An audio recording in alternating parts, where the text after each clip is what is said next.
For those of us who travel on New Zealand roads, we take it for granted that other than a few traffic jams, getting from A to B is pretty straightforward. Most of us know the basics of the road code and follow it as best we can. Though really, in terms of detail, when did you last look to see the correct length for a tow rope? Working with food and confectionery in the Farmers Group of businesses is a little like this too. Most of the time, things go along fine without a hitch, and everyone seems to know what they're doing.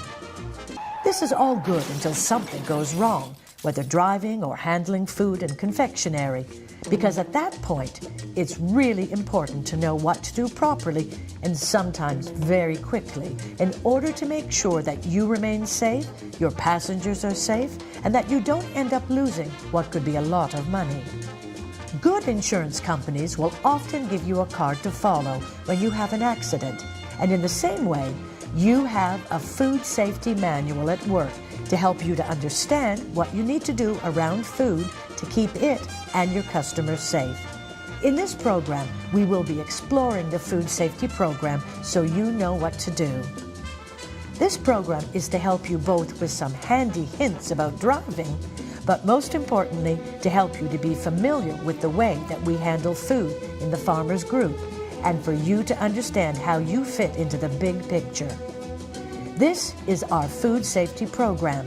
It is a detailed document that covers everything from purchase to sale, recalls, and paper trail. It's made up of two main parts: sections that cover detailed descriptions of the standard, and a series of master forms, or MFs, that help you maintain appropriate records. Currently, we have a range of food offerings from confectionery to samples, and the volumes and range vary enormously throughout the year. So, where does this product all come from and where does it end up? We make sure that they are legally compliant for health and food standards. We have copies of their certificates on file. Every year we get a copy of their certificate on file. We also have a labelling compliance sheet that we fill out every year, and we mark out the state of origin, the address the company's coming from. We have their batch numbers noted down in case we have to do a food recall. We can do it by batch number. We check off the security seals if they've got a security seal, and with this labelling compliance sheet we also make notes on anything that we notice that we could do better for the next year, and we have a record of that, so every year our checks get better and better. We take great care in purchasing these products, choosing them, making sure they're up to a high standard for our customers. So, let's recap. The process that ensures food safety in the Farmers, Stevens, and Whitcoulls Group starts with suppliers being asked to meet very strict standards. Only food that meets this standard can be supplied. There is an approved suppliers list, MF05, and this process is managed by the buyers. No food can be supplied unless the supplier is approved and the supplier has completed the supplier specification statement supported by certification. Everyone else can rest assured that all the product supplied is only from strictly vetted suppliers. If imported, then once it has cleared any import requirements, it generally gets delivered to the distribution center in East Tamaki, Auckland.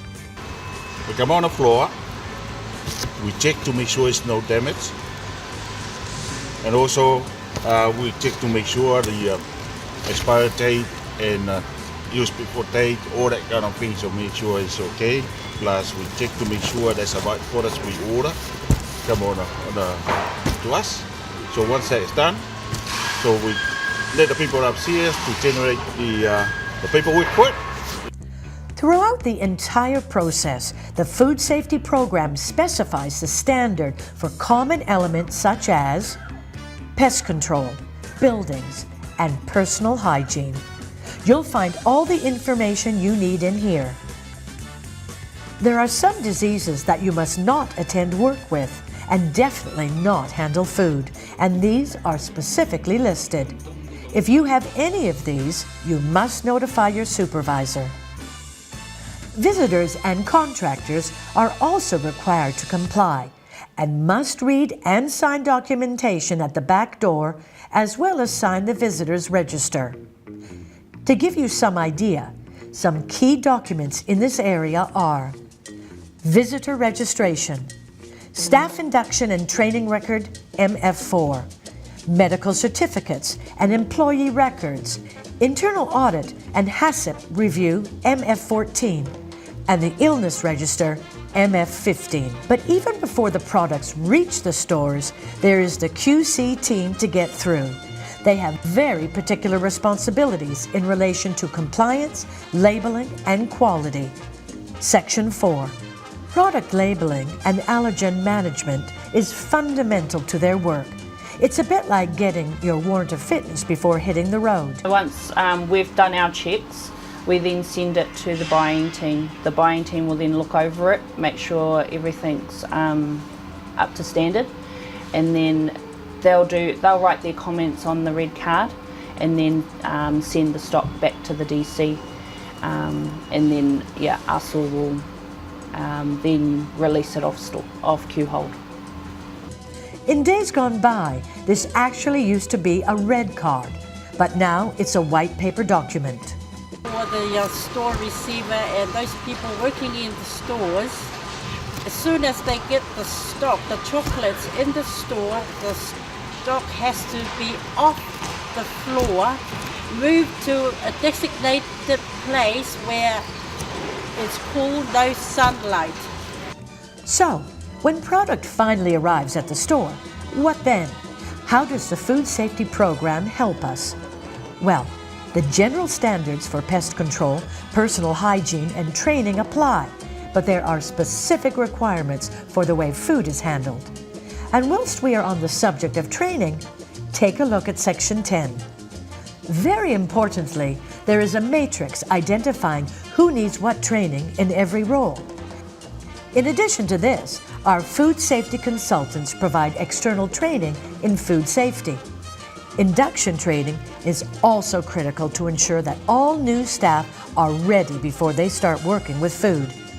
There are cheat sheets available to assist in this area. Key documents are MF04.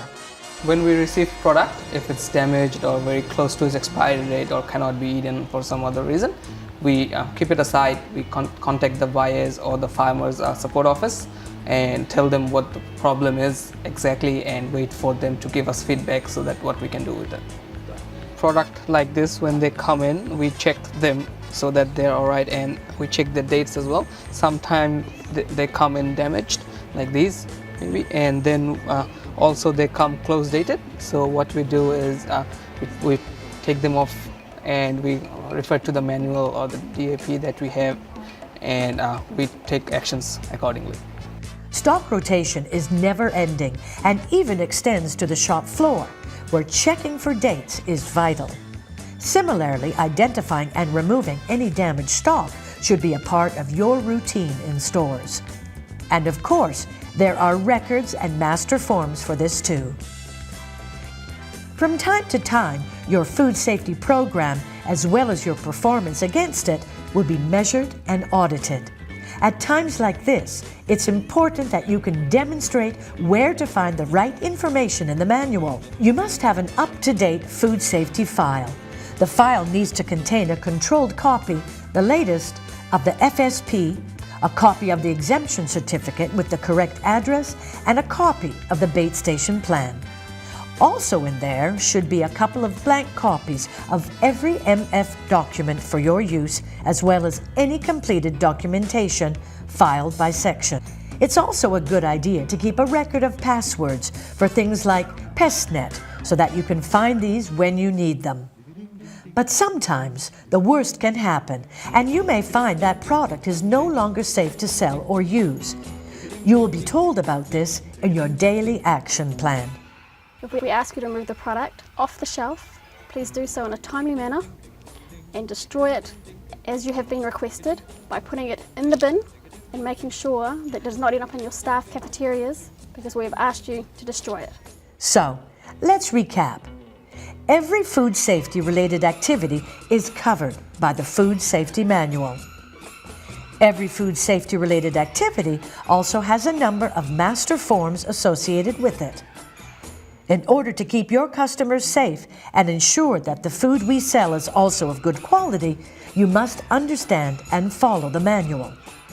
Inevitably, customers will find defective products and they have every right to complain. Once again, with the correct documents and knowing what to do with them, the task is simple. Take a look at Section 14 Complaints and the Complaint Register MF12.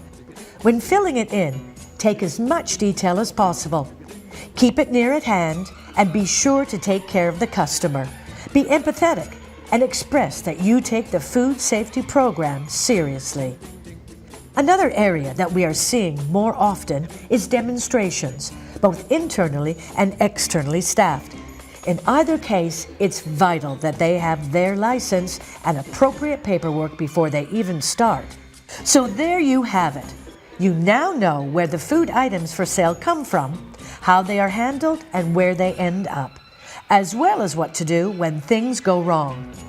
Please take the time to fully review your food safety manual so that you are familiar with it and know where to find the correct information when you need it.